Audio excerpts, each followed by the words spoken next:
This is a continuation of The Wolves of God by Algernon Blackwood, comprising parts 2 and 3, and the end. Part 2. The interval of 30 years had been bridged easily enough. It was the secret that left the open gap neither of them cared or dared to cross. Jim's reason for hesitation lay within reach of guesswork, but Tom's silence was more complicated. With strong, simple men, strangers to affectation or pretense, reserve is a real, almost a sacred thing. Jim offered nothing more. Tom asked no single question. In the latter's mind lay, for one thing, a singular intuitive certainty, that if he knew the truth, he would lose his brother. How, why, wherefore, he had no notion. Whether by death or because, having told an awful thing, Jim would hide, physically or mentally, he knew not, nor even asked himself. No subtlety lay in Tom, the Orkney farmer. He merely felt that a knowledge of the truth involved separation, which was death. Day and night, however, that extraordinary phrase which, at its first hearing, had frozen his blood, ran on beating in his mind. With it came always the original, nameless horror that had held him motionless where he stood, his brother's bearded lips against his ear. The wolves of God. In some dim way, he sometimes tried to persuade himself rather, the horror did not belong to the phrase alone, but was a sympathetic echo of what Jim felt himself. It had entered his own mind and heart. They had always shared in this same strange, intimate way. The deep brotherly tie accounted for it. Of the possible transference of thought and emotion he knew nothing, but this was what he meant perhaps. At the same time he fought and strove to keep it out, not because it brought uneasy and distressing feelings to him, but because he did not wish to pry, to ascertain, to discover his brother's secret, as by some kind of subterfuge that seemed too near to eavesdropping almost. Also, he wished most earnestly to protect him. Meanwhile, in spite of himself, or perhaps because of himself, he watched his brother as a wild animal watches its young. Jim was the only tie he had on earth. He loved him with a brother's love, and Jim, similarly, he knew, loved him. His job was difficult. Love alone could guide him. He gave openings, but he never questioned. Your letter did surprise me, Jim. I was never so delighted in my life. You had still 2 years to run. I'd had enough, was the short reply. God, man, it was good to get home again. This, and the blunt talk that followed their first meeting, was all Tom had to go upon, while those eyes that refused to shut watched ceaselessly always. There was improvement, unless, which never occurred to Tom, it was self-control. There was no more talk of trees and water. The barking of the dogs passed unnoticed. No reference to the loneliness of the backwoods life passed his lips. He spent his days fishing, shooting, helping with the work of the farm, his evenings smoking over a glass, he was more than temperate, and talking over the days of long ago. The signs of uneasiness still were there, but they were negative, far more suggestive, therefore, than if open and direct. He desired no company, for instance. An unnatural thing, thought Tom, after so many years of loneliness. It was this and the awkward fact that he had given up 2 years before his time was finished, renouncing therefore a comfortable pension. It was these two big details that stuck with such unkind persistence in his brother's thoughts. Behind both, moreover, ran ever the strange whispered phrase. What the words meant, or whence they were derived, Tom had no possible inkling. Like the wicked refrain of some forbidden song, they haunted him day and night, even his sleep not free from them entirely. All of which, to the simple Orkney farmer, was so new an experience that he knew not how to deal with it at all. Too strong to be flustered, he was at any rate bewildered, and it was for Jim, his brother, he suffered most. What perplexed him chiefly, however, was the attitude his brother showed towards old John Rossiter. He could almost have imagined that the two men had met and known each other out in Canada, though Rossiter showed him how impossible that was, both in point of time and of geography as well. He had brought them together within the first few days, and Jim, silent, gloomy, morose, even surly, had eyed him like an enemy. Old Rossiter, the milk of human kindness as thick in his veins as cream, had taken no offense. Grizzled veteran of the wilds, he had served his full term with the company, and now enjoyed his well-earned pension. He was full of stories, reminiscences, adventures of every sort and kind. He knew men and values, had seen strange things that only the true wilderness delivers, and he loved nothing better than to tell them over a glass. He talked with Jim so genially and affably that little response was called for. Luckily, for Jim was glum and unresponsive, almost to rudeness. Old Rossiter noticed nothing. What Tom noticed was, chiefly perhaps, his brother's acute uneasiness. Between his desire to help, his attachment to Rossiter, and his keen personal distress, he knew not what to do or say.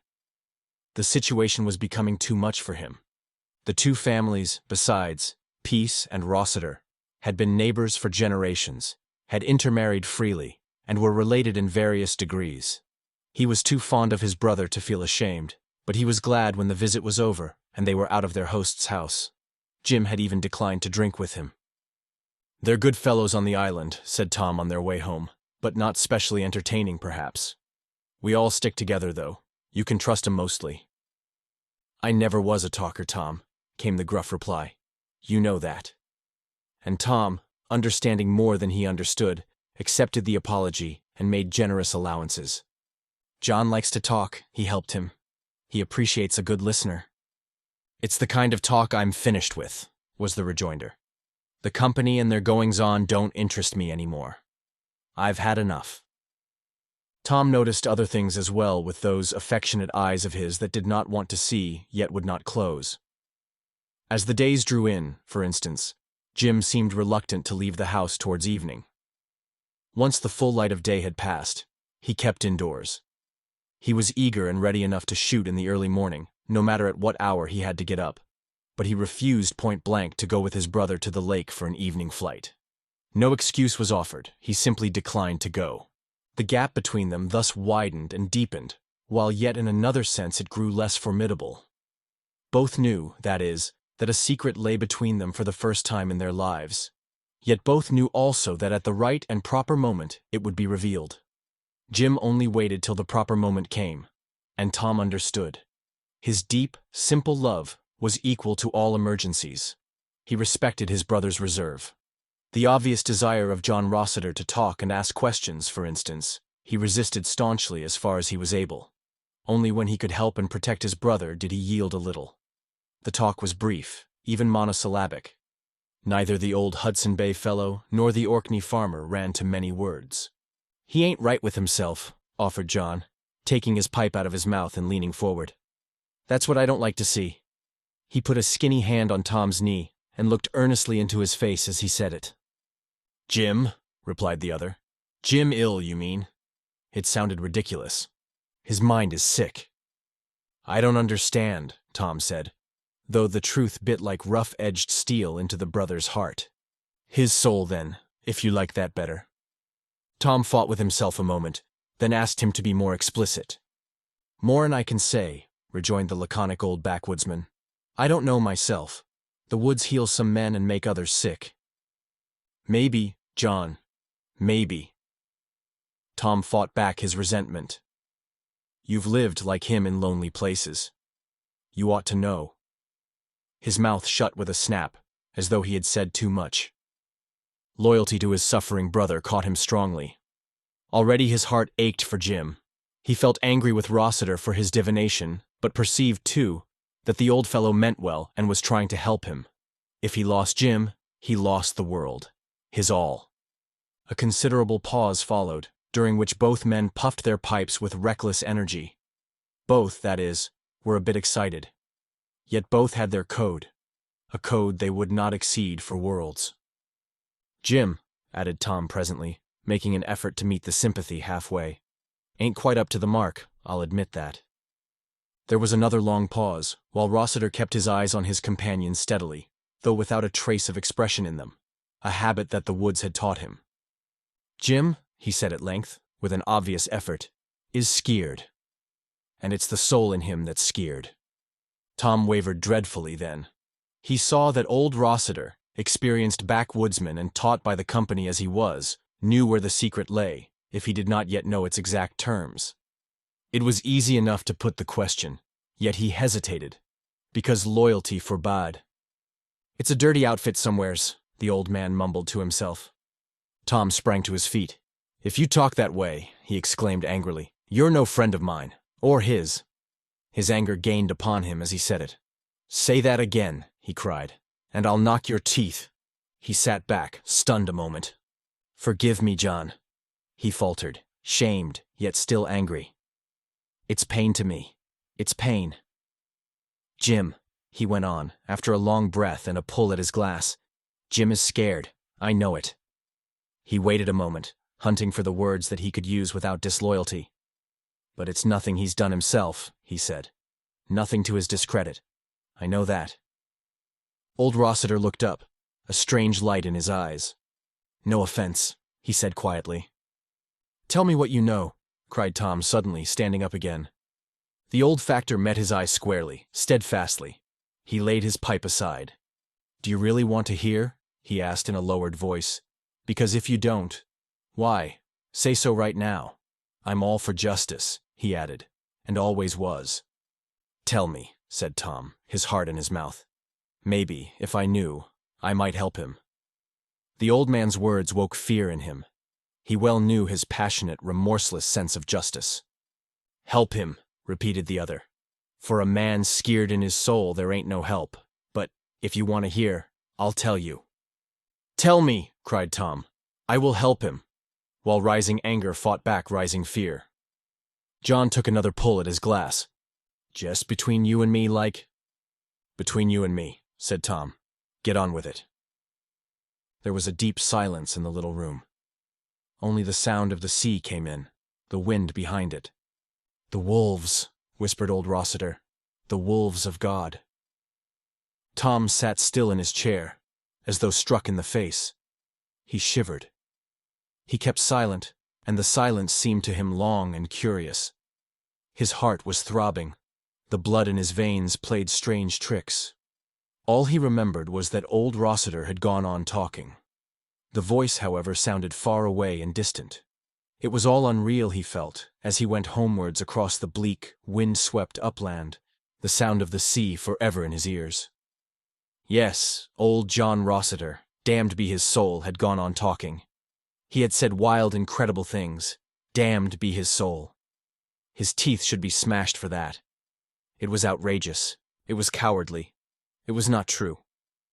Jim, he thought. My brother, Jim. As he plowed his way wearily against the wind. I'll teach him. I'll teach him to spread such wicked tales. He referred to Rossiter. God blast these fellows. They come home from their outlandish places and think they can say anything. I'll knock his yellow dog's teeth. While inside his heart went quailing, crying for help, afraid. He tried hard to remember exactly what old John had said. Round Garden Lake. That's where Jim was located in his lonely post. There was a tribe of redskins. They were of unusual type. Malefactors among them.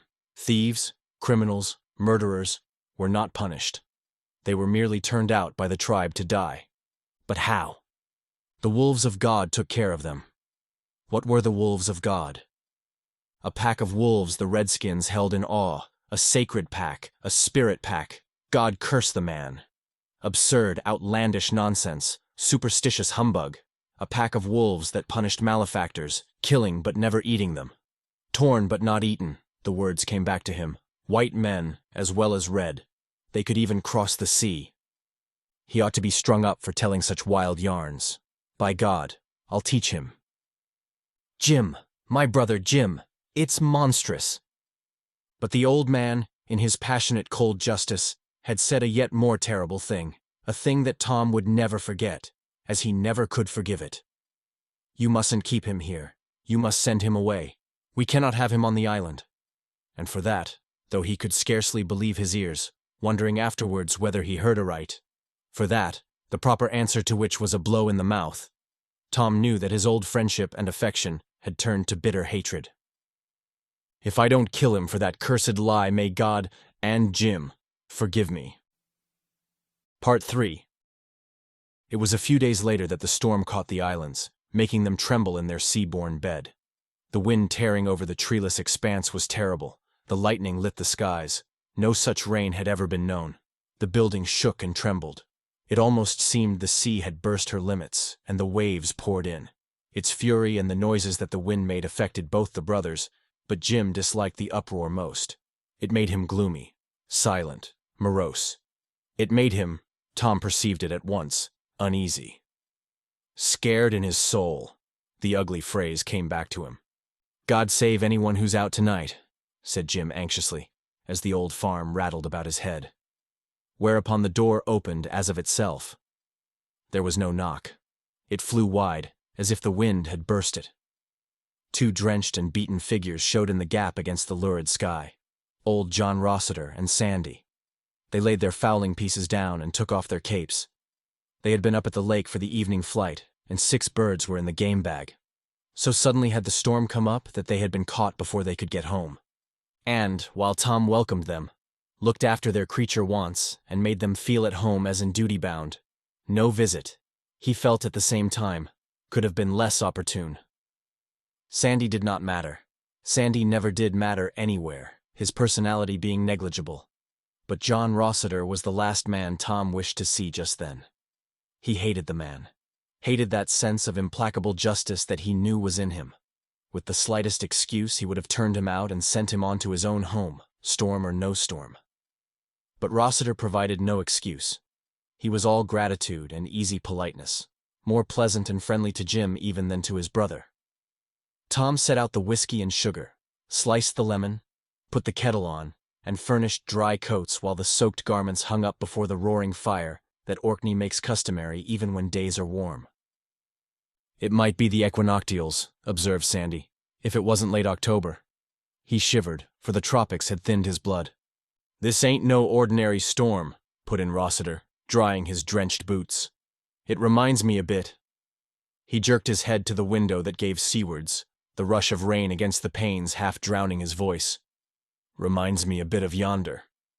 He looked up, as though to find someone to agree with him, only one such person being in the room.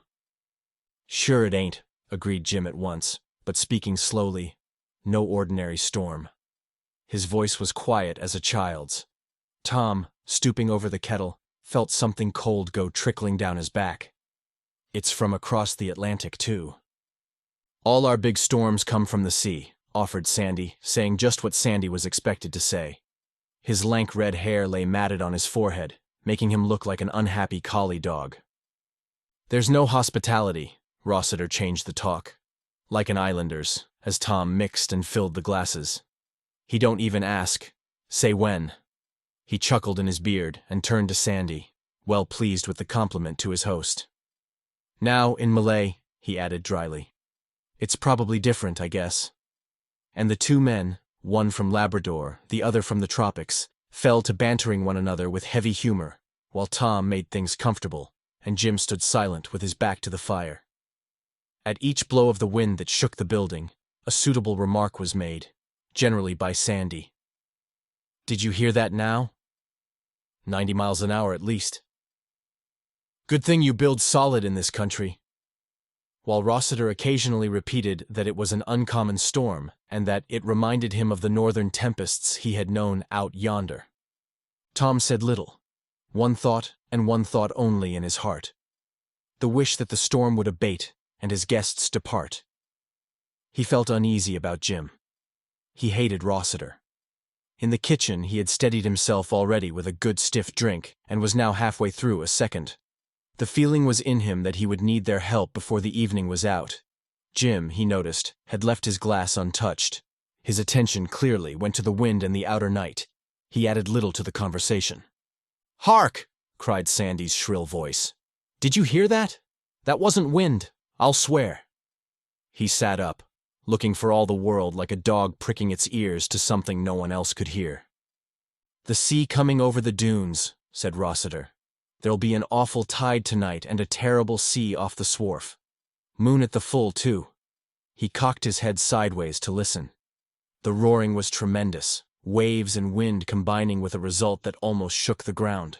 Rain hit the glass with incessant volleys like duckshot. It was then that Jim spoke, having said no word for a long time. "It's good there's no trees," he mentioned quietly. "I'm glad of that." There'd be fearful damage, wouldn't there? Remarked Sandy. They might fall on the house, too. But it was the tone Jim used that made Rossiter turn stiffly in his chair, looking first at the speaker, then at his brother. Tom caught both glances and saw the hard, keen glitter in the eyes. This kind of talk, he decided, had got to stop. Yet how to stop it he hardly knew. For his were not subtle methods, and rudeness to his guests ran too strong against the island customs. He refilled the glasses, thinking in his blunt fashion how best to achieve his object, when Sandy helped the situation without knowing it. "That's my first," he observed, and all burst out laughing. For Sandy's 10th glass was equally his first, and he absorbed his liquor like a sponge, yet showed no effects of it until the moment when he would suddenly collapse and sink helpless to the ground. The glass in question, however, was only his third, the final moment still far away. 3 in 1, and 1 in 3, said Rossiter, amid the general laughter, while Sandy, grave as a judge, half emptied it at a single gulp. Good-natured, obtuse as a cart horse, the tropics, it seemed, had first worn out his nerves, then removed them entirely from his body. "That's Malay theology, I guess," finished Rossiter. And the laugh broke out again. Whereupon, setting his glass down, Sandy offered his usual explanation that the hot lands had thinned his blood, that he felt the cold in these Arctic islands, and that alcohol was a necessity of life with him. Tom, grateful for the unexpected help, encouraged him to talk, and Sandy, accustomed to neglect as a rule, responded readily. Having saved the situation, however, he now unwittingly led it back into the danger zone. "A night for tales, eh?" he remarked, as the wind came howling with a burst of strangest noises against the house. "Down there in the States," he went on, "they'd say the evil spirits were out. They're a superstitious crowd, the natives. I remember once—" And he told a tale, half foolish, half interesting, of a mysterious track he had seen when following buffalo in the jungle.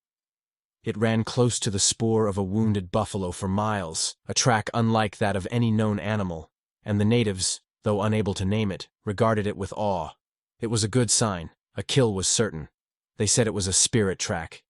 "You got your buffalo?" asked Tom. "Found him 2 miles away, lying dead."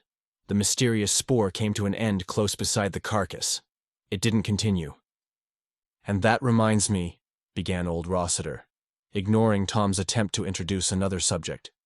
He told them of the haunted island at Eagle River, and a tale of the man who would not stay buried on another island off the coast. From that, he went on to describe the strange man-beast that hides in the deep forests of Labrador, manifesting but rarely, and dangerous to men who stray too far from camp. Men with a passion for wildlife overstrong in their blood. The great mythical Wendigo.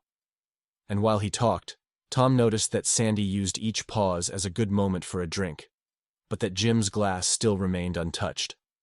The atmosphere of incredible things thus grew in the little room, much as it gathers among the shadows round a forest campfire when men who have seen strange places of the world give tongue about them, knowing they will not be laughed at. An atmosphere once established, it is vain to fight against. The ingrained superstition that hides in every mother's son comes up at such times to breathe. It came up now. Sandy, closer by several glasses to the moment, Tom saw, when he would be suddenly drunk, gave birth again. A tale this time of a Scottish planter who had brutally dismissed a native servant for no other reason than that he disliked him. The man disappeared completely, but the villagers hinted that he would, soon indeed that he had, come back, though not quite as he went. The planter armed, knowing that vengeance might be violent. A black panther, meanwhile, was seen prowling about the bungalow. One night a noise outside his door on the veranda roused him. Just in time to see the black brute leaping over the railings into the compound, he fired, and the beast fell with a savage growl of pain. Help arrived and more shots were fired into the animal, as it lay, mortally wounded already, lashing its tail upon the grass. The lanterns, however, showed that instead of a panther, it was the servant they had shot to shreds. Sandy told the story well, a certain odd conviction in his tone and manner, neither of them at all to the liking of his host. Uneasiness and annoyance had been growing in Tom for some time already. his inability to control the situation adding to his anger. Emotion was accumulating in him dangerously. It was directed chiefly against Rossiter, who, though saying nothing definite, somehow deliberately encouraged both talk and atmosphere. Given the conditions, it was natural enough the talk should take the turn it did take. But what made Tom more and more angry was that, if Rossiter had not been present, he could have stopped it easily enough. It was the presence of the old Hudson Bay man that prevented his taking decided action. He was afraid of Rossiter, afraid of putting his back up. That was the truth. His recognition of it made him furious. "Tell us another, Sandy McKay," said the veteran. "There's a lot in such tales. They're found the world over. Men turning into animals and the like." And Sandy, yet nearer to his moment of collapse, but still showing no effects, obeyed willingly. He noticed nothing. The whiskey was good, his tales were appreciated, and that sufficed him. He thanked Tom, who just then refilled his glass, and went on with his tale. But Tom, hatred and fury in his heart, had reached the point where he could no longer contain himself, and Rossiter's last words inflamed him. He went over, under cover of a tremendous clap of wind, to fill the old man's glass. The latter refused, covering the tumbler with his big, lean hand. Tom stood over him a moment, lowering his face. "You keep still," he whispered ferociously, but so that no one else heard it. He glared into his eyes with an intensity that held danger, and Rossiter, without answering, flung back that glare with equal, but with a calmer, anger. The wind, meanwhile, had a trick of veering, and each time it shifted, Jim shifted his seat too. Apparently, he preferred to face the sound, rather than have his back to it. "Your turn now for a tale," said Rossiter with purpose, when Sandy finished. He looked across at him, just as Jim, hearing the burst of wind at the walls behind him, was in the act of moving his chair again. The same moment the attack rattled the door and windows facing him. Jim, without answering, stood for a moment still as death, not knowing which way to turn. "It's beaten up from all sides," remarked Rossiter, "like it was going round the building." There was a moment's pause, the four men listening with awe to the roar and power of the terrific wind. Tom listened too, but at the same time watched, wondering vaguely why he didn't cross the room and crash his fist into the old man's chattering mouth. Jim put out his hand and took his glass, but did not raise it to his lips. And a lull came abruptly in the storm, the wind sinking into a moment's dreadful silence. Tom and Rossiter turned their heads in the same instant and stared into each other's eyes. For Tom, the instant seemed enormously prolonged. He realized the challenge in the other, and that his rudeness had roused it into action. It had become a contest of wills, justice battling against love. Jim's glass had now reached his lips, and the chattering of his teeth against its rim was audible. But the lull passed quickly, and the wind began again. Though so gently at first, it had the sound of innumerable swift footsteps treading lightly, of countless hands fingering the doors and windows, but then suddenly with a mighty shout as it swept against the walls, rushed across the roof and descended like a battering ram against the farther side. "God, did you hear that?" cried Sandy. "It's trying to get in." And having said it, he sank in a heap beside his chair, all of a sudden completely drunk. "It's wolves or panthers," he mumbled in his stupor on the floor. "But what just happened to Malay?" It was the last thing he said before unconsciousness took him, and apparently he was insensible to the kick on the head from a heavy farmer's boot. For Jim's glass had fallen with a crash, and the second kick was stopped midway. Tom stood spellbound, unable to move or speak, as he watched his brother suddenly cross the room and open a window into the very teeth of the gale.